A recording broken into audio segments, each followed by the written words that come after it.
الحمد لله نحمده ونستعينه ونستغفره ونؤمن به ونتوكل عليه ونعوذ بالله من شرور أنفسنا ومن سيئات أعمالنا من يهده الله فلا مضل له ومن يضلل فلا هادي له وأشهد أن لا إله إلا الله وحده لا شريك له وأشهد أن محمدا عبده ورسوله أما بعد أعوذ بالله من الشيطان الرجيم بسم الله الرحمن الرحيم يا أيها الذين آمنوا اتقوا الله حق تقاته ولا تموتن إلا وأنتم مسلمون فإن خير الحديث كتاب الله وخير الهدي هدي محمد صلى الله عليه وسلم وشر الأمور محدثاتها وكل محدثة بدعة وكل بدعة ضلالة بسم الله الرحمن الرحيم وخلقناكم أزواجا قال النبي صلى الله عليه وسلم يا معشر الشباب من استطاع منكم الباءة دشت تو دست ہے دریا بھی نہ چھوڑے ہم نے دشت تو دست ہے دریا بھی نہ چھوڑے ہم نے گہرے ظلمات میں دوڑا دیے گھوڑے ہم نے وہ شہر محبت جہاں مصطفیٰ ہے وہیں گھر بنانے کو دل چاہتا ہے وہ شہر محبت جہاں مصطفیٰ ہے وہیں گھر بنانے کو دل چاہتا ہے وہ سونے سے کم کر وہ چاندی سے میٹھی نظر میں بسانے کو دل چاہتا ہے جو پوچھا نبی نے کہ کچھ گھر بھی چھوڑا تو صدیق اکبر کے ہونٹوں پہ آیا وہاں مال و دولت کی کیا ہے حقیقت جہاں جان لٹانے کو دل چاہتا ہے جہاد محبت کی آواز گونجی کہاں حنزلہ میں دلہن سے اپنی اجازت اگر دو تو جام شہادت لبوں سے لگانے کو دل چاہتا ہے ستاروں سے یہ چاند چڑھتا ہے ہر دم تمہیں کیا پتا ہے وہ ٹکڑوں کا عالم اشاروں میں آقا کہ اتنا مزہ تھا کہ پھر ٹوٹ جانے کو دل چاہتا ہے معزز علماء کرام اسٹیج پر تشریف فرما علماء کرام بزرگوں اور اس جلسے میں شریک ہوئی ہماری ماں و بہنوں، مجھے وقت بہت کم ملا۔ میں نے قرآن کریم کی ایک آیت پڑھی کہ اللہ رب العالمین نے ہم سب کو جوڑا جوڑا پیدا کیا ہے، اور ایک حدیث کا ٹکڑا پڑھا کہ اے نوجوانوں، اگر آپ کے پاس طاقت ہے تو آپ نکاح کر لیں۔ اسی ٹاپک پر گفتگو ہوگی۔ ان سے پہلے حالت حاضرہ کو سامنے رکھتے ہوئے آپ کے اندر بیداری لانے کی کوشش کروں گا کہ آپ موبائلوں کو غلط استعمال نہ کریں، اور جو صحیح خبریں آپ تک آ رہی ہیں ان پر توجہ دیں۔ ایک ویڈیو کافی زیادہ وائرل ہے کہ دلی کے اندر نماز پڑھ رہے تھے لوگ، نماز ادا کر ہی رہے تھے، کچھ نمازیوں کو پولیس کی ٹیم نے، ایک پولیس افسر نے لات ماری۔ یقین جانیے کہ لات مارنا یہ ہمیں اور آپ کو کس چیز کی طرف ہمیں اور آپ کو اشارہ کر رہا ہے، ہمیں اور آپ کو سمجھنا چاہیے۔ آج ہمارے اندر وہ بیداری اور وہ شعور نہیں رہا، ہمارے نوجوانوں کے اندر وہ انقلاب نہیں رہا۔ ایک دور تھا میرے بھائیوں، میرے نوجوانوں، کہ عقبہ بن نافع جب اپنی کامیابی کے لیے جنگ لڑتے لڑتے بحر ظلمات کے کنارے تک پہنچ گئے، اور انہوں نے دیکھا جو آج کل اٹلانٹک مہاساگر جسے کہا جاتا ہے، اس بڑے سمندر کو دیکھا تو انہوں نے وہ جملہ کہا کہ کاش اگر یہ سمندر، یہ بحر ظلمات ہمارے سامنے نہ پڑتا، یہ حائل نہ ہوتا ہمارے راستے کے درمیان، تو اے اللہ تیری قسم کھا کر کہہ رہا ہوں کہ روئے زمین میں، زمین کے ہر ہر کونے میں تیرا نام بلند ہوتا جاتا۔ میرے نوجوانوں، اپنے اندر ایسی ہمت، اپنے اندر ایسا انقلاب پیدا کیجئے کہ آج دیکھ رہے ہیں یہ شرمناک گھٹنا پورے ہندوستان کی تاریخ میں کبھی نہیں ہوا تھا کہ نمازی کو جو حالت سجدے میں ہے، جو رب کی بارگاہ میں ہے، جو عبادت کے لیے سر جھکائے ہوئے ہیں، ان کو لات مارے جا رہے۔ یہ شرمناک گھٹنا نہیں تو اور کیا ہے؟ ایک نمازی کو جو اللہ سے دل لگا کر سجدے کی حالت میں ہے اور ان کو لات مارا دیا ہے۔ آپ دیکھیے، اخبارات پڑھ کے دیکھیے جن کی ویڈیو کافی زیادہ وائرل ہے، یہ لات مارنے والے کوئی عوام نہیں، کوئی پبلک نہیں، یہ پولیس افسر ہے۔ میرے بھائی شرمناک، میں آپ کے اندر بیداری لا رہا ہوں، آپ کو بھڑکاؤ بھاشن نہیں دے رہا ہوں۔ آپ اپنے حق کی بات کیجیے، اپنے حق کو پہچانیے۔ ہمارا فنڈامنٹل رائٹ جو ہے، بنیادی حقوق کو آپ مانیے۔ کبھی شیر میسور ٹیپو سلطان نے کہا تھا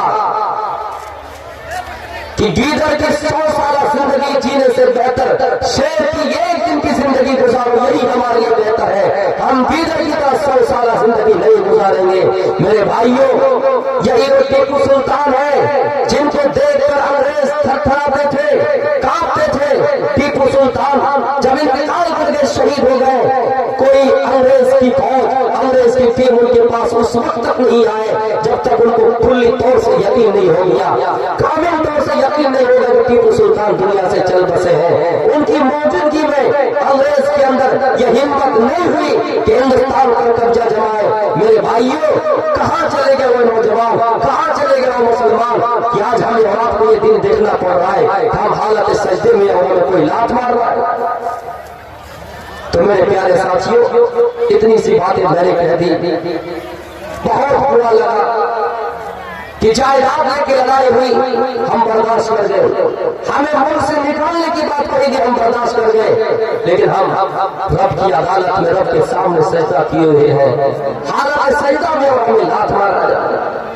کبھی اللہ کے نبی نے کہا تھا یوشک الامم وان تداع علیکم کما تداع الکلا، لوگوں ایک زمانہ تم پر قریب آئے گا کہ تم پر لوگ ٹوٹ پڑیں گے، دنیا کی ساری قومیں تم پر ٹوٹ پڑیں گے، اس وقت تمہارے ساتھ کوئی نہیں ہوں گے۔ تو لوگوں نے کہا تھا نحن یومئذ ومن اللہ، اے اللہ کے رسول کیا اس وقت ہماری تعداد کم ہوگی؟ تو آپ نے فرمایا تعداد کم نہیں ہوگی بلکہ تمہارا ایمان کمزور ہو جائے گا۔ صبح تم مومن ہوگے تو شام ہوتے ہوتے کافر ہو جاؤ گے، شام کو مومن ہوگے تو صبح صبح کافر ہو جاؤ گے۔ تو میرے پیارے ساتھیوں اتنی سی باتیں میں نے کہہ دی، میں اپنے اصل مقصد کی طرف آتا ہوں۔ وقت مجھے بہت کم ملا ہے اور آج گڑیا میں 3 سال سے آ رہا ہوں، تعداد بھی بہت کم نظر آ رہا ہے۔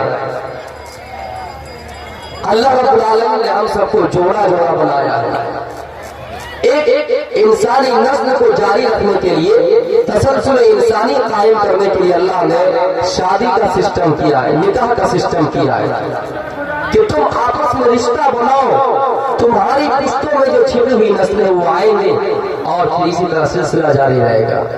تو اللہ رب العالمین فرماتا ہے وَخَلَقْنَاكُمْ أَزْوَاجًا، ہم نے تمہیں جوڑا جوڑا بنایا۔ میرے پیارے ساتھیوں ہر دور سے چلا رہا ہے، شادی کا سسٹم ہر دور سے چلا رہا ہے، یہ ریتی رواج پہلے سے چلا آ رہا ہے، لیکن ان کی شکلیں کچھ الگ تھے، ان کے رسومات کچھ الگ تھے۔ آج میں وہی بیان کروں گا کہ اسلامی ماحول کے مطابق شادی کس عمر میں ہونی چاہیے اور شادی کی رسومات کیا ہونی چاہیے، شادی کے اندر جو رویہ ہے، جو رواج ہے کیسا ہونا چاہیے۔ میرے بھائیوں پہلے ہم بیان کرتے کہ شادی کس عمر میں کرنی چاہیے، شادی کس عمر میں کرنی چاہیے۔ موجودہ دور میں ہم یہ سنتے ہیں عدالت کورٹ کچہری میں اعلان ہوا اور اس پر مہر لگا دیے گئے کہ لڑکی کی عمر 18 سال اور لڑکی کی عمر 21 سال، لیکن اسلام کیا کہتا ہے؟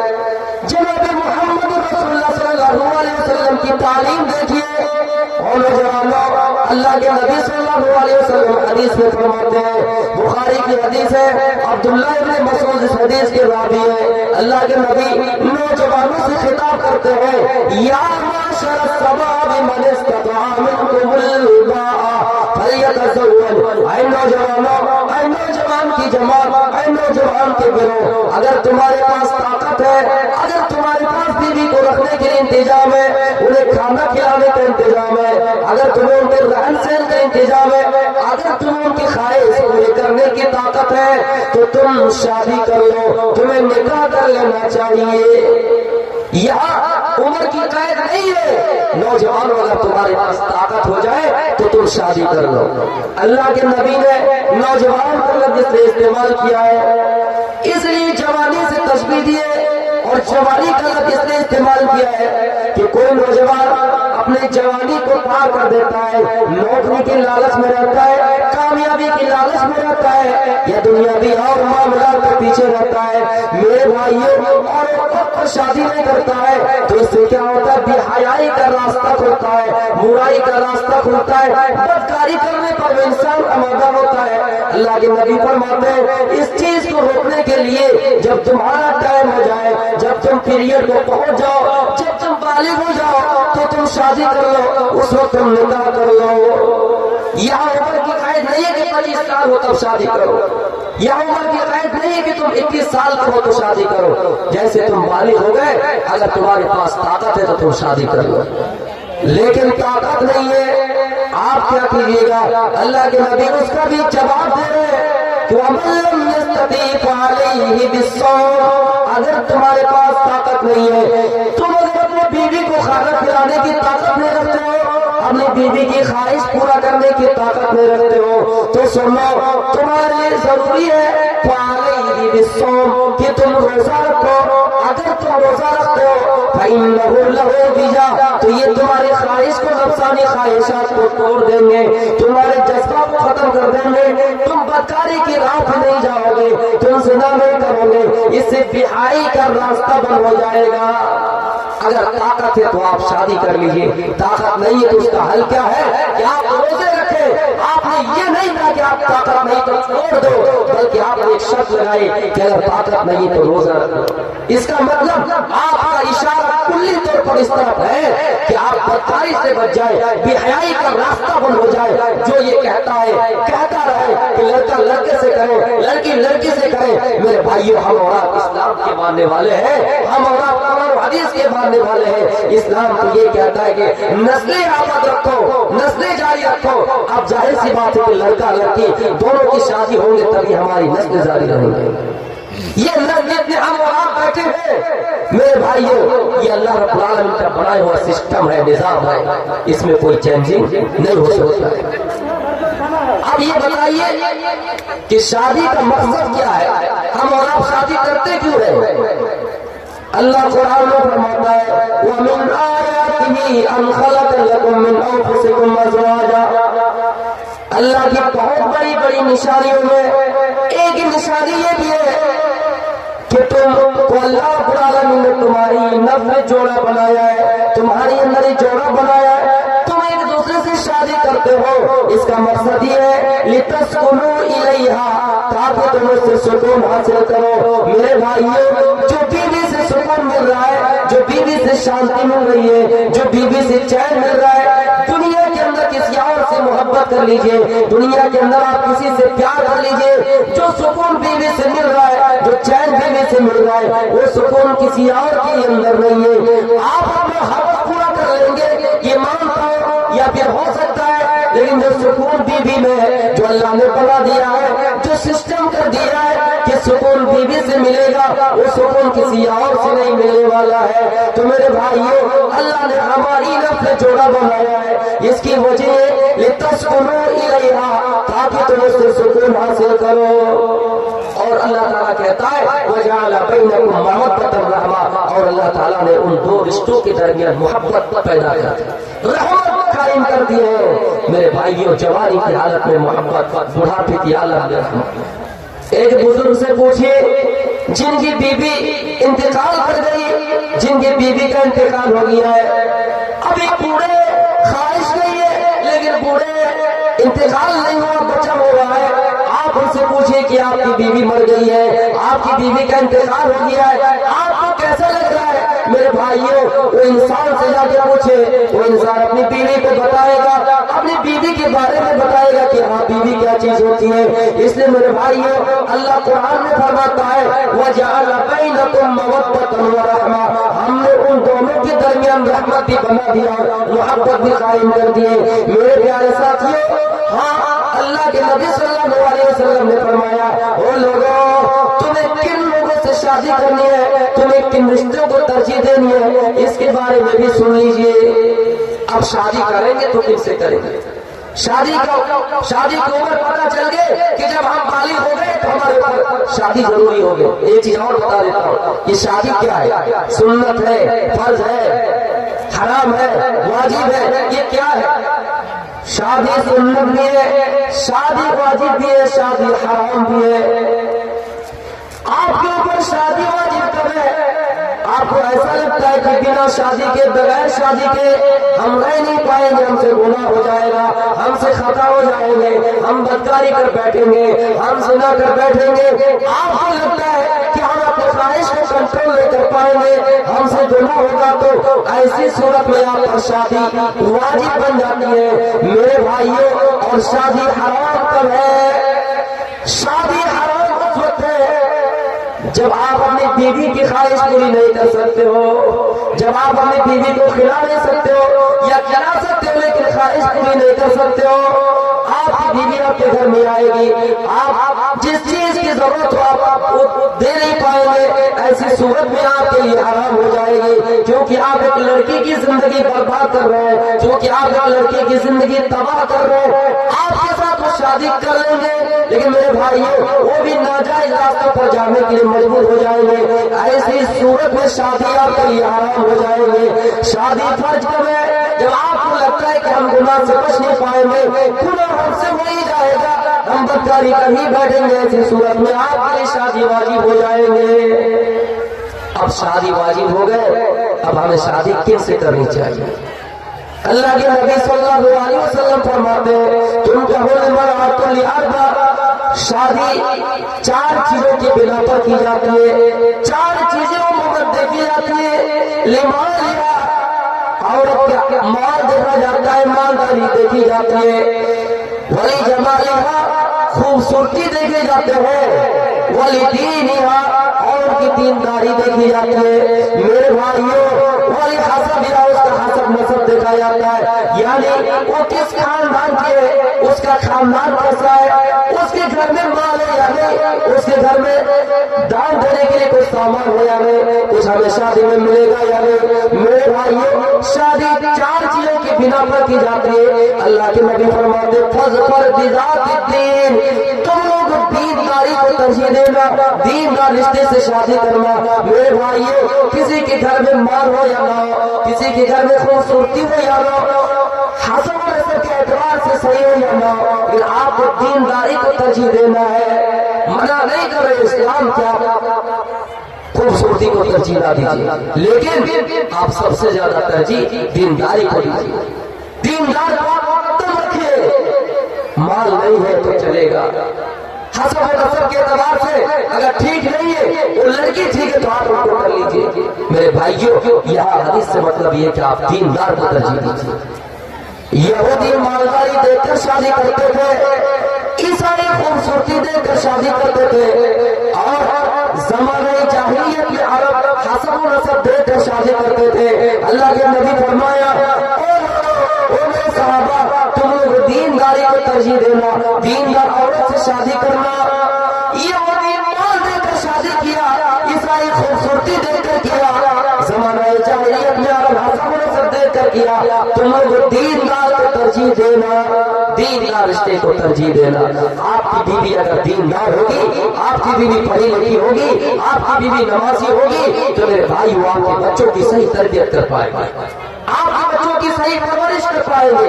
آپ باہر چلے جائیں گے، آپ دلی چلے جائیں گے، آپ ممبئی چلے جائیں گے، گھر میں آپ کی بیوی آپ کے بچوں کی تربیت کر پائے گا۔ اس لیے ضروری ہے کہ ہم دیندار کو ترجیح دیں۔ اس میں ہمارا ایک بڑا فائدہ یہ ہے کہ اگر ہم دیندار کو ترجیح دینے لگیں گے تو آٹومیٹک ہماری مائیں، ہماری بہنیں دیندار بننا شروع ہو جائے گی، اس کو اپنے اندر دینداری لائیں گے، وہ نمازی بنیں گے، اپنے اندر تقویٰ پیدا کریں گے۔ میرے بھائی، شادی ایک سے کر رہے ہیں، شادی ایک لڑکی سے کر رہے ہیں، زیادہ سے زیادہ 4 سے کر رہے ہیں، لیکن ان کو دیکھے اگر کوئی 10 لڑکی دیندار ہو رہی ہے، اس میں آپ کا کتنا بڑا فرق ہے۔ میرے بھائیوں، غور کرنے کی بات ہے، تو شادی دیندار سے کرنی چاہیے۔ آپ نے نام سنا ہوگا جلیبی، یہ نبی اکرم کے چوکھٹ میں رہا کرتا تھا، نبی اکرم کے صحبت میں رہا کرتا تھا۔ جلیبی میں نبی اکرم کے پاس آئے، آپ نے دیکھا جلیبی کی طرف، تو جلیبی سے سوال کیا اے جلیبی الا تتزوج، کیا تم شادی نہیں کرو گے؟ کیا تم شادی نہیں کرو گے؟ اللہ کے نبی نے دیکھا کہ اس کے پاس وہ ہے، تو اچانک ذہن میں بات آئی کہ جلیبی شادی نہیں کرو گے؟ تمہارا وقت گزر رہا ہے، تمہاری عمر گزر رہی ہے، تمہارا سال چلتا جا رہا ہے، کیا تم شادی نہیں کرو گے؟ جلیبی کہتے اللہ کے نبی، میں شکل سے کالا ہوں، میری شکل کالی ہے، میرے پاس نہ مال ہے نہ دولت ہے، میں تو غریب ہوں، میں خوبصورت نہیں ہوں، میں بدصورت ہوں، میں کالا ہوں۔ اے اللہ کے نبی، مجھ سے کون شادی کرے گا؟ مجھ سے کون اپنی بیٹی کا نکاح کرائے گا؟ مجھے اپنی بیٹی کون دے گا؟ یہ سوچ کر میں شادی کر رہا ہوں، کسی کو نہیں دے رہا ہوں۔ میرے بھائیوں، نبی اکرم نے یہ بات سنی، نبی اکرم نے یہ جملہ سنا، آپ نیچے بیٹھے، آپ سر جھکائے، پھر سوال کرتا جلیبی کیا تم شادی نہیں کرو گے؟ جلیبی تو وہی جواب کہ اللہ کے نبی، ہم تو کالے ہیں، ہماری شکل کالی ہے، مجھ سے کون شادی دلائے گا؟ نہ میرے پاس منصب ہے، نہ جاؤ جلالے، نہ میں کسی پوسٹ پر ہوں، ہاں میں آپ کی صحبت میں رہتا ہوں، میں دیندار ہوں، میں آپ کی باتوں کو سنتا ہوں۔ اے اللہ کے نبی، میں مانگ رہی ہوں، میں غریب ہوں، میں شکل و صورت سے خراب ہوں، میں بدصورت ہوں، مجھ سے اپنی بیٹی کا کون نکاح کرائے گا؟ مجھ سے اپنی بیٹی کا کون نکاح کرائے گا؟ ہمارے یہاں بھی حال رہی ہے، کوئی اگر دیندار ہے تو جلدی ان کا رشتہ نہیں بھیجے گا، دیندار ہے صوفی صاحب کہاں جائے گا کمانے کے لیے؟ وہ ایسے لڑکے سے شادی کرائیں گے جو سلمان خان ہے، جو شاہ رخ خان ہے، جو چلنے اڑنے میں ٹھگنے اڑنے میں آگے ہے، ان سے شادی دلائیں گے ہماری بیٹی کو صحیح کھلائے گا۔ داڑھی رکھے تو جلدی شادی نہیں ہوگی، ٹوپی پہلے تو شادی جلدی نہیں ہوگی۔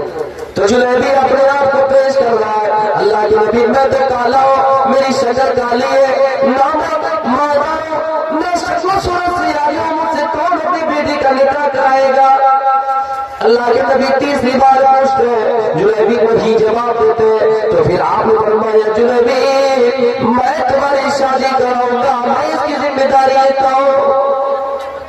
جاؤ مدینے کے اندر ایک انصاری گھر میں جاؤ، جا کر پہلے یہ کہنا کہ نبی اکرم نے تمہیں سلام بھیجا ہے، اس کے بعد جا کر کہنا کہ نبی اکرم نے تمہیں یہ بھی کہہ کر بھیجا ہے کہ تم اپنی خوبصورت بیٹی کا نکاح میرے ساتھ کر دو، میرے ساتھ کر دو، ان کی شادی میرے ساتھ کر دو۔ جلیبی خوشی کے مارے گھر سے روانہ ہوتے، نبی اکرم کی مجلس سے جاتے ہیں اور اس انصاری گھر میں جا کر پہنچتے ہیں، جا کر کہتے ہیں السلام علیکم، گھر سے جواب ہوتا ہے وعلیکم السلام، کیا حال ہے، کیوں آئے ہو، کیا بات ہے؟ انہوں نے کہا نبی اکرم نے تمہیں سلام کیا ہے۔ وہ لوگ خوشی کے مارے جھوم اٹھے کہ نبی اکرم نے سلام کیا ہے، وعلیکم السلام، لیکن یہ خوشیاں کچھ دیر کے بعد بدل جائیں گے، جیسے اس نے کہا کہ اللہ کے نبی نے یہ بھی کہہ کر بھیجا ہے کہ تم اپنی بیٹی کا نکاح میرے ساتھ کر دو۔ جب یہ جملہ کہا جلیبیب نے اس انصاری گھر میں کہ اللہ کے نبی نے یہ بھی کہا کہ تم اپنی بیٹی کا نکاح میرے ساتھ کر دو، تو وہ آدمی مایوس ہو گئے، تھوڑی دیر تیری کچھ نہیں بولا ٹھیک ہے میں اپنی بیوی سے مشورہ کر کے تمہیں بتاؤں۔ وہ اپنی بیوی کے پاس آئے، کہا بیوی جلیبیب کو اللہ کے نبی نے بھیجا ہے، رشتہ دے کر بھیجا ہے۔ ان کی ماں سمجھ گئی کہ یہی وہ جلیبیب ہے جو یہی آس پاس کے رہنے والے ہیں، جلیبیب تو شکل سے کال ہے، جلیبیب تو بدصورت ہے، نہ ان کے پاس مال ہے نہ صورت ہے، نہ کسی منصب پر فائز ہے، نہ کسی پوسٹ پر ہے، نہ کوئی نیتا ہے، نہ کوئی چالاک لڑکا ہے، نہ کوئی اسمارٹ لڑکا ہے، نہ کوئی ہینڈسم لڑکا ہے، نہ کبھی اسٹائل کرتا ہے، نہ دنیا کی زندگی کے پیچھے پڑتا ہے۔ میں اپنی بیٹی کو کیسے ان کے نکاح کو دے دوں؟ میری بیٹی تو چاند جیسا خوبصورت ہے، میری بیٹی تو ایک لاڈلی ہے، ایک لوتی بیٹی ہے، میں چاہتی ہوں کہ میری بیٹی کی شادی کسی ایک لوتے لڑکے سے کر دو۔ او میرے شوہر، میں کیسے یہ کہہ سکتا ہوں کہ میری بیٹی کا نکاح جلیبیب سے کر دو؟ یہ دونوں آپس میں بات کر ہی رہے تھے، پیچھے سے وہ دیندار عورت، دیندار لڑکی پردے کے پیچھے سے آواز سن لی، میری پہلے اگر رائے ہے تو آپ سنو، یہ جو آپ ملک کا نازک حال دیکھ رہے ہیں کہ کتنی مسلمان لڑکیاں غیروں کے ساتھ قرار ہوئی ہے، غیروں کے ساتھ رشتہ نبھا رہی ہے، اس کی ایک وجہ یہ بھی ہے کہ انہیں ہینڈسم لڑکا نہیں مل رہا ہے، انہیں اسمارٹ لڑکا نہیں مل رہا ہے، انہیں آرکسٹراؤں میں اور جا کے ڈانس ہو رہا ہے وہاں پر لے کے نہیں جا رہا ہے، انہیں شاپنگ زیادہ سے زیادہ نہیں کروا رہا ہے۔ یہ دنیا کی زینت کو اختیار کرنے کے لیے یہ ہماری بہنیں شرم کی بات ہے کہ غیروں کے ساتھ اپنا رشتہ نبھا رہی ہے۔ میری بہنوں یاد رکھو، قیامت کے دن چلائے جاؤ گے، لیکن دنیا میں بھی تمہیں چلنا پڑے گا، تمہاری لاش کو تمہارے چیتا کو جلا دیے جائیں گے۔ میں کسی کے خلاف نہیں بول رہا ہوں، تم مذہب اسلام میں ہو، تم دائرہ اسلام میں ہو، تمہیں یہ بات بتا رہا ہوں کہ تم اپنے اندر ایسے ناخن لو، قرآن و حدیث کو سمجھو۔ ایک دور تھا کہ ہماری بہنیں اسلام کا پرچار کر رہی تھی، اسلام کی دعوت دے رہی تھی، آج یہ دور ہے کہ ہماری بہنوں کو سمجھانا پڑ رہا ہے کہ اسلام کیا ہے۔ اس شرم صرف شرم بھر چلو بھر پانی میں روکنے کا مقام نہیں تھا، اور کیا ہے میرے بھائیوں؟ اس لیے آپ سے اپیل ہے کہ آپ اپنی بیٹیوں کو دینی تعلیم دیجیے، آپ اپنی بیٹیوں کے لیے ایسا کالج، ایسی یونیورسٹی بنائیے جہاں پردے میں رہ کر وہ تعلیم سیکھ سکے، بلاٹوں میں رکھیے، پیسہ لگے اے نوجوانوں بزرگوں سب مل کر یہ آتا ہو کہ ہم سب کو دینی تعلیم کے ساتھ اصلی تعلیم بھی دلوائیں گے، اور یہ شرمناک گھٹنا ہم اور آپ نہیں دیکھیں گے۔ جب ہمارے پاس علم رہے گا، ہمارے پاس تعلیم رہے گی، ہمارے پاس دولت کم ہوگی، ہم اللہ کا شکریہ ادا کریں گے۔ تو وہ لڑکی پردے کے پیچھے سے سن والدین کو سن لی کہ نبی اکرم نے رشتہ بھیجا ہے اور آپ پر تھے منع کرنے والے, مشورہ دینے والے کہ وہ غریب ہے, یہ ہے. نبی اکرم نے جب بھیجا ہے تو اس کا منظور ہے. اور اس نے کہا وہ میری ماں اور میرے والدین اور میرے سرپرست اور میرے گارجین, جب یہ رشتہ نبی اکرم نے بھیجا ہے تو میں ماننے کے لیے تیار ہوں, میں ایکسپٹ کرتی ہوں, میں تیار ہوں. جب نبی اکرم نے بھیجا ہے تو میں اس چیز سے سہمت ہوں, میں رشتہ قبول کرنے کے لیے تیار ہوں, اس لیے کہ نبی اکرم نے بھیجا ہے. اور میں جانتی ہوں کہ نبی اکرم مجھے ضائع نہیں کریں گے, نبی اکرم مجھے برباد نہیں کریں گے, اس لیے ہاں بھر دو. نبی اکرم کے پاس بھی جاؤ اور کہہ دو کہ ان کی بیٹی تیار ہے, ان کو کہہ دو جس بیٹی کے لیے آپ نے رشتہ بھیجا ہے وہ بیٹی تیار ہے. میرے بھائی وہ ماں باپ آتے ہیں اور اللہ کے نبی سے کہتے ہیں اور اللہ کے نبی ہماری بیٹی تیار ہے. تو میرے بھائیوں پتہ چلا کہ دیندار کو اگر ترجیح دیں گے تو ہمارے لیے فائدہ ہوگا. اللہ کے نبی صلی اللہ علیہ وسلم کو جب یہ بشارت ملی, یہ خوشخبری ملی کہ جلیبیب سے شادی کرنے کے لیے تیار ہونے والے کی, تو آپ نے ہاتھ اٹھائے اور دعا کی کہ اللہ ان دونوں کے نکاح میں برکت ہو, ان دونوں کی شادی میں برکت ہو. میرے بھائیوں اتنی برکت ہوئی, اتنی برکت ہوئی کہ دونوں کا گھر بس گیا مدینے کے اندر. ایک انصاریوں میں گھر آباد ہو گیا اور اللہ کے نبی فرماتے کہ میں نے دعا کی. اور تاریخ والے لگتے ہیں کہ جب نبی اکرم نے دعا کی تو کچھ سالوں بعد ان کا گھر اتنا مال سے بھر گیا کہ انصاری عورت نے سب سے زیادہ ان کا گھر خرچیلا بن گیا. تو نبی اکرم نے دعا کی اور وہ دعا قبول ہو گئے. نبی اکرم نے رشتہ بھیجا تھا, کالے تھے جلیبیب, شکل سے کالے تھے, ان کے پاس کوئی عہدہ نہیں, کوئی مال نہیں, کوئی منصب پر کسی منصب پر فائز نہیں. میرے بھائیوں یہ نتیجہ تھا کہ دینداری کو ترجیح دیا. فرض پر بیدار کو دین, تم دیندار کو ترجیح دو. میرے بھائیوں اگر آپ دیندار کو ترجیح دیں گے, آپ جیسا ہے ویسا بھی آپ کو مل جائے گے. دیندار کو ترجیح دینا ضروری ہے. اللہ پتہ نہیں کس کی قسمت میں کیا لکھا ہے. میرے بھائیوں ایک آدمی چل رہا تھا, ایک آدمی چل رہا تھا, اس کے تقوی کی بات میں آپ سے کر رہا ہوں. ایک آدمی چل رہا تھا, راستے میں اس کو بھوک لگی, راستے میں پیاس لگی. یہ جو مئی جون کا مہینہ رہا ہوگا, یہ اپریل اور مئی کا مہینہ رہا ہوگا, کڑاکے کی دھوپ پڑ رہی تھی. میرے بھائیوں وہ چھاؤں حاصل کرنے کے لیے کسی سایہ دار جگہ کے نیچے بیٹھ گئے. وہ درخت آم کا تھا, آم کے نیچے بیٹھ گئے, آم کے درخت کے نیچے بیٹھ گئے. وہ بیٹھے رہے. اتنے میں ایسا ہوا کہ اوپر سے ایک پھل نیچے گر آ پڑا, اوپر سے گر پڑا اور اس کے سر پہ آ لگا یا پھر نیچے گر گیا. میرے بھائیوں اس نے آم اٹھایا, آم اٹھا لیا. آم اٹھانے کے بعد اس کو بھوک لگی تھی, انہوں نے کچھ سوچے سمجھے بغیر کھا لیا.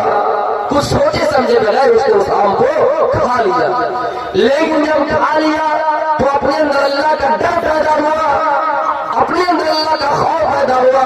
میرے بھائیوں اس کے اندر دینداری دیکھیے, اس کے اندر تقویٰ دیکھیے. ایک پھل جو اس نے توڑا بھی نہیں, نہ ڈھیلا پھینکا نہ پتھر پھینکا, وہ پھل نیچے گر پڑا اور انہوں نے اٹھا لیا اور اس کو کھا لیا. لیکن جب کھا لیا تو اپنے اندر اللہ کا خوف پیدا کیا, اپنے اندر اللہ کا ڈر پیدا کیا اور یہ سوچا کہ یہ مال یہ مالک کا ہے, یہ پاک کسی مالک کا ہے اور یہ پھل اسی کی ملکیت میں ہے. ہم نے اسے پوچھے بغیر کھا لیا, بغیر بتائے ہوئے کھا لیا.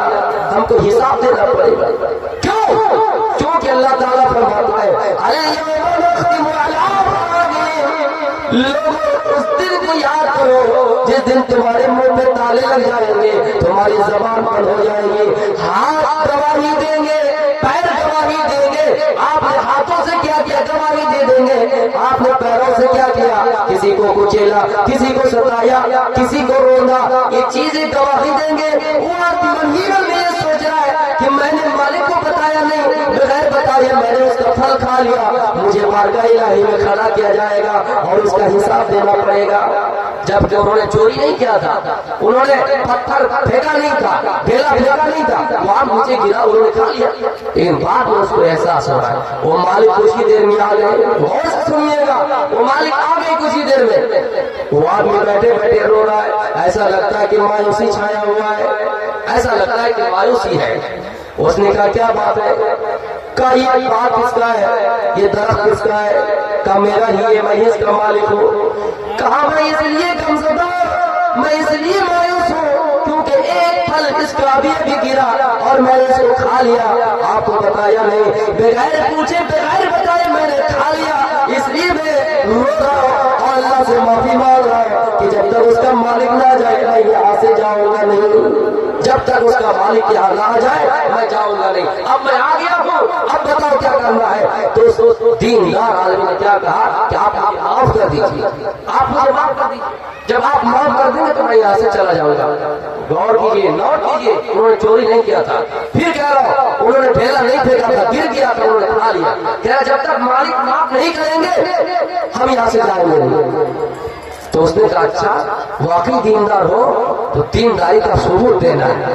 تو انہوں نے کیا کہا تمہیں ایک شرط پر معاف کریں گے، اگر تم تیار ہو تو معاف کریں گے۔ کہا کیا شرط ہے؟ کہا شرط یہ کہ میری ایک بیٹی ہے، تمہیں ان سے نکاح کرنا پڑے گا، تمہیں ان سے شادی کرنی پڑے گی۔ جو میرے موضوع سے ٹچ کھائے گا کہ پورا واقعہ بولوں گا۔ کہا ایک بیٹی اس سے شادی کرنا ہوگا، اس سے نکاح کرنا ہوگا، شرط قبول ہے؟ اگر قبول ہے تو میں تمہیں معاف کر دوں گا۔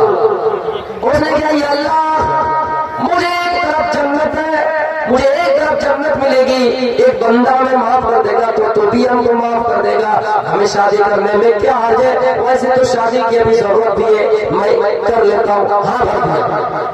جب ہاں بھر دیا تو ایک اور شرط رکھ دی، کہا ہے بھلا میری بیٹی کے بارے میں بھی سن لو، میری بیٹی کیسی ہے بتاؤ کیسی ہے؟ اس نے کہا میری بیٹی آنکھوں سے اندھی ہے، آنکھوں سے اندھی ہے، سننے سے قاصر ہے، بہرے ہے، بولنے سے مجبور ہے، بول نہیں پاتی ہے، یعنی گونگی ہے، بہری ہے، آنکھوں سے اندھی ہے، کالی ہے۔ میری بیٹی کے اندر تین عیب ہے، نہ بول پاتی ہے، نہ سن پاتی ہے، نہ دیکھ پاتی ہے۔ اب بتاؤ کیا حال ہے؟ دیکھیے اس کا امتحان لے رہا ہے، اب بتاؤ کیا حال ہے، کیا ارادہ ہے؟ اس نے کہا میں نے ہاں کہہ دیا اور مجھے اپنے آپ کو معاف کروانا ہے، جاؤ بہری ہے، گونگی ہے، کچھ ہے، میں وہ سب نہیں دیکھتا ہوں، میں شادی کرنے کے لیے تیار ہوں۔ میرے بھائیوں شادی کے لیے ان کو گھر لایا گیا، وہ تیار ہے، جب شادی ہو گئی نکاح پڑھا دیا گیا، میرے بھائیوں کو گھر دیا گیا، گھر میں پہلی زیادہ گھر موجود ہے، وہ دلہا گھر میں موجود ہے۔ جب رات ہوئی عشاء کا ٹائم آیا، اب یہ دلہن اس کے گھر جائیں گے، اس کے پاس جائیں گے، میرے بھائیوں عشاء کا وقت گزر گیا، وہ اکیلے گھر میں، بیوی جب دروازے میں گئی، دروازے کو پار کرنا چاہے اور اندر داخل ہونا چاہا تو میرے بھائیوں بیوی نے کہا السلام علیکم، السلام علیکم، یہ کہہ کر بیوی شوہر کے گھر میں داخل ہو گئے، اس دیندار انسان کے گھر میں داخل ہو گئے، کمرے میں داخل ہو گئے۔ اس نے کہا کون؟ میرے پاس کیوں آئے ہو؟ کہا میں آپ کی بیوی ہوں۔ یہ کیسے ہو سکتا ہے؟ آپ کے ابو نے بتایا کہ آپ گونگی ہیں، پھر آپ نے سلام کیوں دیا؟ آپ سلام کیسے دیا؟ آپ سلام کیسے دے سکتے ہو؟ نہیں تم میری بیوی نہیں ہو، آپ کے ابو نے مجھے کہا تھا کہ وہ گونگی ہے۔ اچھا یہ مان لیں کہ آپ گونگی نہیں ہے، لیکن میں جو بول رہا ہوں سن کیوں رہا ہوں؟ آپ کے والد نے بھی کہا تھا کہ وہ سننے سے قاصر ہے، وہ سن نہیں سکتی ہے، بہری ہے، گونگی ہے، بہری ہے، لیکن آپ بولتی بھی ہے، سنتی بھی ہے، دیکھتی بھی ہے، کیا وجہ ہے؟ تو اس عورت نے بتایا، اس عورت نے جواب دیا تھا وہ میری ماں بہنوں اس جلسے میں آئے تو میری اس بات کو نوٹ کر لو، اس بات کو نوٹ کر لو۔ اس عورت نے جواب دیا کہ میں بولنے سے محروم اس لیے ہوں کہ آج تک میں نے فضول بات کہی نہیں کی ہے، آج تک میں نے کسی کی خدمت نہیں کی ہے، آج تک عورتوں کی مجلس میں بیٹھ کر میں نے کسی کی خدمت نہیں کی ہے، میں نے کسی کے اوپر کسی کو لان تان نہیں کیا ہے، اس لیے میں گونگی ہوں، میں دیکھنے سے محروم ہوں۔ میرے ابو نے بتایا تھا، صحیح بتایا تھا، اس لیے بتایا تھا کیونکہ آج تک میں نے کسی پرائے کا چہرہ نہیں دیکھا ہے، پرائے مرد کا چہرہ نہیں دیکھا ہے، اس لیے میں دیکھنے سے محروم ہوں۔ میرے ابو نے بتایا کہ میں سننے سے بھی محروم ہوں، اس لیے کہ میں نے خدمت نہیں سنی، نہ زبان سے بولی نہ سنی۔ میرے بھائیوں اس عورت نے تینوں کا جواب دے دیا تھا۔ اللہ کے نبی فرماتے ہیں اذا خطب الیکم من ترضون دینہ وخلقہ فزوجوہ، فَإِن لَّمْ تَكُنْ فِتْنَةٌ فِي الْأَرْضِ وَفَسَادٌ كَبِيرٌ۔ اے لوگوں، تمہارے گھر میں اگر دین کا رشتہ آ جائے، تمہارے گھر میں اگر نیک رشتہ آ جائے تو تم ان کے ساتھ شادی کرا دو۔ اگر ان کی دینداری تمہیں پسند آ جائے، اس کا اخلاق تمہیں پسند آ جائے تو تم ان کے ساتھ نکاح کر دو، تم ان کے ساتھ شادی کر دو، تم ان کے ساتھ شادی کر دو۔ اگر تم نے ایسا نہیں کیا تو چل زمین میں فتنہ پھیل جائے گا اور بہت بڑا فساد ہوگا۔ اگر تمہارے پاس دین کا رشتہ ہے تو تم اس کو ترجیح دیا کرو، کسی کی مال کے لالچ میں نہ پڑو، کسی کی زمین و دولت کے لالچ میں نہ پڑو، دولت کے پیچھے نہ پڑو، جائیداد کے پیچھے نہ پڑو۔ یہ نہ سوچو کہ ہمیں 1 لاکھ روپے اس کے گھر سے ملے گا یا نہیں، ہمیں دان ملے گا یا نہیں، جہیز ملے گا یا نہیں، ہمیں بنگلہ ملے گا یا نہیں، ہمیں 5 لاکھ روپے کی گاڑی ملے گی یا نہیں۔ اے نوجوانوں، دنیا کما لیتے ہو، دنیا کمانے کے بعد بھی آپ اپنے اندر کیوں یہ سوچ دیتے ہو کہ ہم اپنے سسر سے 1 لاکھ روپیہ لیں گے، 2 لاکھ لیں گے، 3 لاکھ لیں گے؟ جہیز کا مطالبہ کیوں کر رہے ہو؟ جہیز کی ڈیمانڈ کیوں کر رہے ہو؟ آج یہی وجہ ہے کہ کتنی مہیلائیں، کتنی لڑکیاں خودکشی کر رہی ہیں، کتنے لوگ اپنے آپ کو پھندے پہ، پھانسی کے پھندے پہ جڑا دیے ہیں، تختے پہ لٹکے ہوئے ہیں، پیڑ پودوں پہ اپنے آپ کو لٹکا دیے ہیں، سمندروں میں چلن لگا دیے ہیں۔ آج یہ وجہ کہ جہیز کا انتظام نہیں ہو پا رہا ہے میرے بھائیوں۔ اور دوسرا نقصان یہ ہے، لڑکیاں گھروں میں بیٹھی ہیں، شادی نہیں ہو رہی ہے جہیز کی وجہ سے، تو وہ لڑکیاں زنا کرنے پہ مجبور ہو جائیں گی، وہ لڑکیاں زنا کرنے پہ مجبور ہو جا رہی ہے۔ اس کا ہمیں اور آپ کو بھرپور حصہ لینا ہوگا اور ہم اس گناہ میں شامل ہوں گے۔ ہم نے اس چیز کو ختم نہیں کیا ہے، اگر ہم نے اس چیز کو ختم نہیں کیا ہے۔ اور کچھ لوگ دلیل دیتے ہیں کہ اللہ کے نبی صلی اللہ علیہ وسلم نے اپنی لاڈلی بیٹی کو دیا۔ شادی کیجیے، دیندار سے کیجیے، کسی کا مال نہ کرنے، مال کو ترجیح مت دیجیے، جہیز ملے یا نہ ملے۔ ہمیں ایک لڑکی تو مل رہی ہے، ہمیں ایک بڑھیا تو مل رہی ہے، ماں باپ کا پالا پوسا، آپ کے گھر میں آ کے کام کرے گی، محنت کرے گی۔ ماں باپ کو کیا مل رہا ہے؟ آپ کے قلم کسی کو دینا جمع نہیں کریں۔ 10 روپیہ آپ کی جیب سے نکل جائے، آپ کی جیب پھٹی کے پھٹی رہ جائے گی، لیکن کوئی اپنے بیٹی کو پیار سے پال کے پال پوس کے آپ کو دے دیتا ہے۔ میرے بھائی غنیمت سمجھیے، جہیز کا مطالبہ مت کیجیے۔ اور جب شادی ہو جائے تو آپ کے اوپر ذمہ داری ہے کہ آپ جو کھاؤ اپنی بیوی کو کھلاؤ، جو پہنو اپنی بیوی کو پہناؤ۔ اس کا مطلب یہ نہیں کہ ہم کرتا پہن رہے ہیں، شرٹ پہن رہے ہیں، ٹی شرٹ پہنا تو اپنی بیوی کو بھی پہنا ہے۔ جس معیار کا کھانا آپ کھائے، آپ جس معیار کا کھانا کھائے وہ اپنی بیوی کو بھی کھلائیے۔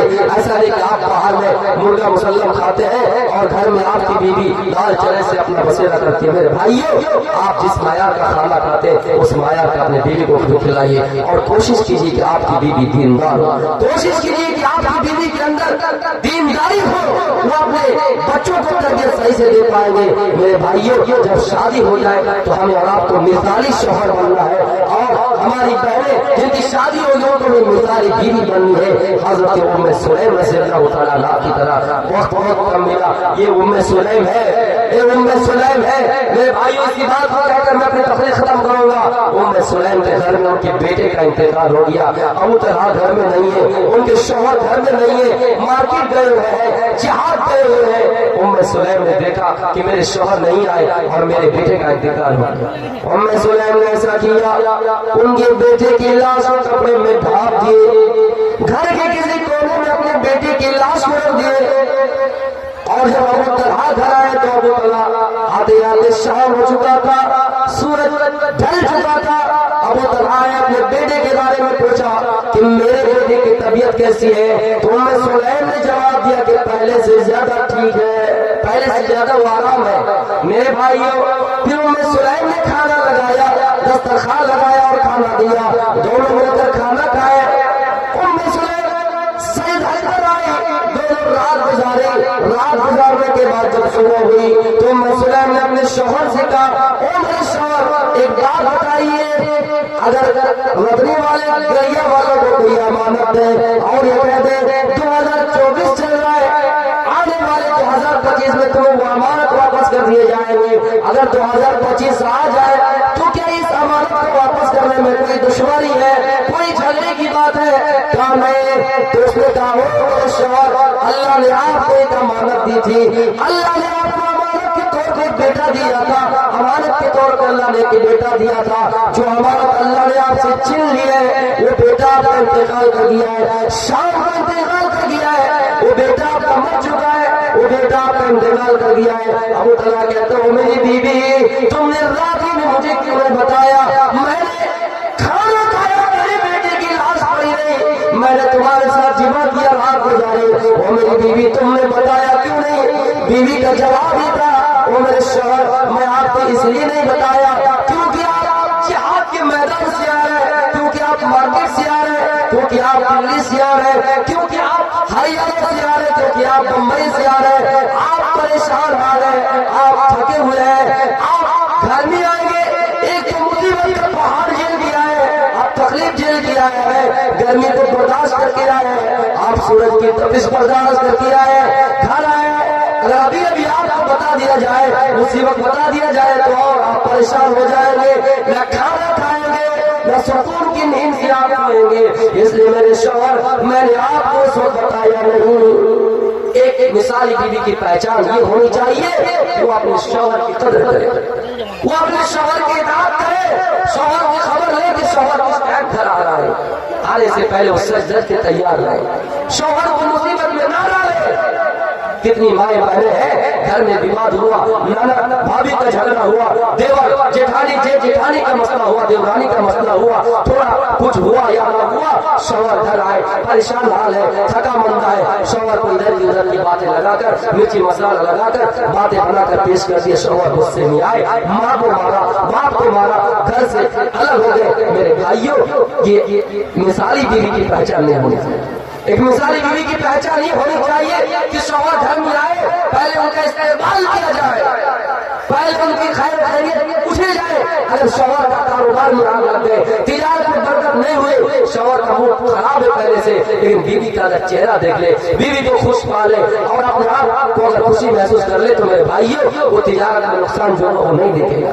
اللہ کے نبی سے جب پوچھا گیا کہ اللہ کے نبی سب سے بہترین عورت کون سی ہے تو آپ نے فرمایا التي تسره اذا نظر، سب سے بہترین اور سب سے بہترین بیوی وہ ہے، سب سے بہترین بیوی وہ ہے جب آپ اس کو دیکھیں، جب آپ کی نظر اس پر پڑے تو آپ خوش ہو، آپ کو خوش کر دے۔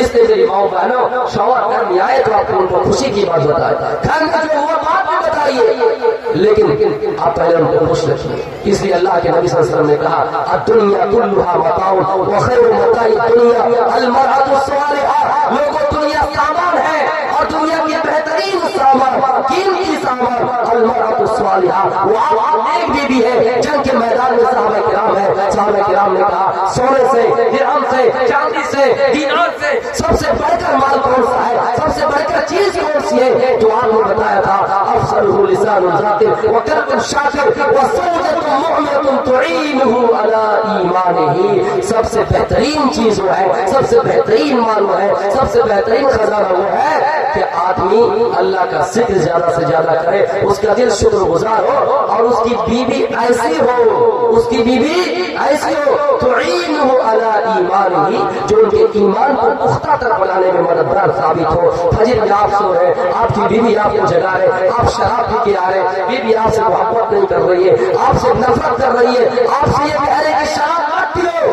جوا مت کھیلو، جوئے کھیل کر ہم نے جو رقم جیتا ہے، جو رقم ہم نے حاصل کی ہے، اس سے ہم مچھلی لائے، اس سے ہم کپڑا لائے، بیوی نے صاف انکار کر دیا، منع کر دیا کہ نہیں چاہیے حرام پیسے کا کپڑا۔ میرے بھائی آپ کی بیوی اگر نیک ہو، آپ کی بیوی اگر دیندار ہو، حرام پیسے سے کچھ نہیں لیں گے، اس لیے کہ جو حرام کمائی کماتا ہے، حرام کا پیسہ کھاتا ہے، 40 سال تک اس کی کوئی عبادت قبول نہیں ہوتی ہے اور جس کی پرورش سود سے اس کے یاد رہتا ہے۔ میرے بھائیوں میری ماں بہنوں آپ کو دو چیزیں بتاتا ہوں کہ آپ اپنے شوہر کی اطاعت کیجیے۔ اللہ کے نبی نے فرمایا تھا جو عورت 4 چیزوں کی گارنٹی دے، اطاعت شوہر کی کرے، نمازی بن جائے، روزے رکھے، ایسے عورت سے آواز دی جائے گی کہ جنت کے کس دروازے سے چاہو داخل ہو جاؤ۔ میری بہنوں آپ کے اندر ناشکری آ سکتے ہیں کیونکہ یہ عورت کے اندر فطری ہے، جس طرح اللہ کے نبی صلی اللہ علیہ وسلم کی بیویوں نے دیکھا کہ باقی عورتوں کو کپڑا زیادہ مل رہا ہے، باقی عورتوں کو کھانا زیادہ مل رہا ہے، تو اللہ کے نبی سے کہے ہمارا بھی مال میں اضافہ ہونا چاہیے، مہینے میں ایک کپڑا ملنا دو ہونا چاہیے. تو اللہ کے نبی صلی اللہ علیہ وسلم مایوس ہو گئے اور پریشان ہو گئے کہ میں کہاں سے لا کر انتظام کروں گا, میں کہاں سے لا کر تمہیں دوں گا, اتنا انتظام میں نہیں کر سکتا. میرے بھائی قرآن کی آیت نازل ہوئی, یا ایھا النبی, اے اللہ کے نبی, قل لازواجک, آپ اپنی بیویوں سے کہہ دیجئے, ان کنتن, اگر تم چاہتے ہو کہ دنیا بھی زندگی, اگر تم چاہتے ہو دنیا کی زینت چاہتے ہو, وزینتھا, اور دنیا کی زینت چاہتے ہو, فتعالینا امتعکن واسرحکن سراحا جمیلا, تو آؤ میں تمہیں کچھ مال دے دیتا ہوں, اس مال کو لے لو اور رخصت ہو جاؤ. لیکن ہاں تم اگر آخرت چاہتے ہو, آخرت چاہتے ہو, اللہ چاہتے ہو, رسول چاہتے ہو, تو دنیا میں تھوڑی سی برداشت کر لو, تھوڑی سی کمی برداشت کر لو, میں تمہیں دے نہیں سکتا. جب یہ آیت نازل ہوئی تو آپ حضرت عائشہ کے پاس گئے. حضرت عائشہ سے آپ کافی زیادہ محبت کرتے تھے, عائشہ بھی آپ سے کافی زیادہ محبت کرتی تھی. میرے بھائیوں, عائشہ رضی اللہ تعالیٰ عنہ کے پاس گئے اور عائشہ سے کہا, عائشہ یہ آیت نازل ہوئی ہے, تم جلدی میں کچھ فیصلہ نہ کرو, ہڑبڑی میں کچھ فیصلہ نہ کرو. وہ عائشہ جاؤ, اپنے میکے میں جاؤ, اپنے ابو کے پاس جاؤ, اپنے خاندان والوں کے پاس جاؤ, اور جا کر یہ کہو کہ اللہ کے نبی صلی اللہ علیہ وسلم نے ہمیں اختیار دیا ہے, دنیا میں زندگی اگر چاہیے تو طلاق دے دے گا, اگر آخرت چاہے تو دنیا کی کچھ کمیاں محسوس کمیاں سہنی پڑے گی. میرے بھائیوں, کہ اللہ کے نبی سے عائشہ نے کہا کہ اللہ کے نبی, یہ کیسے ہو سکتا ہے کہ میں آپ کے بارے میں اپنے گھر سے مشورہ کروں. میری ماں بہنوں, گھر میں اگر کچھ تکلیف ہے سسرال میں, تو آپ سسرال کو اپنا گھر سمجھیے, آپ نے سسرال کو اپنا مکان سمجھیے, مسکن سمجھیے. تھوڑی بہت اگر کچھ ہو جائے آپ اپنے میکے میں جلدی مت بولیے. اگر بار بار اپنے میکے میں بولیں گے, باپ کو بولیں گے, بھائی کو بولیں گے, وہ بھی غصے میں آئیں گے, پھر معاملہ یہاں تک ہو سکتا ہے کہ طلاق کی نوبت آ سکتی ہے. میرا وقت ختم ہو گیا. آخر اللہ تعالیٰ سے دعا ہے بھائی,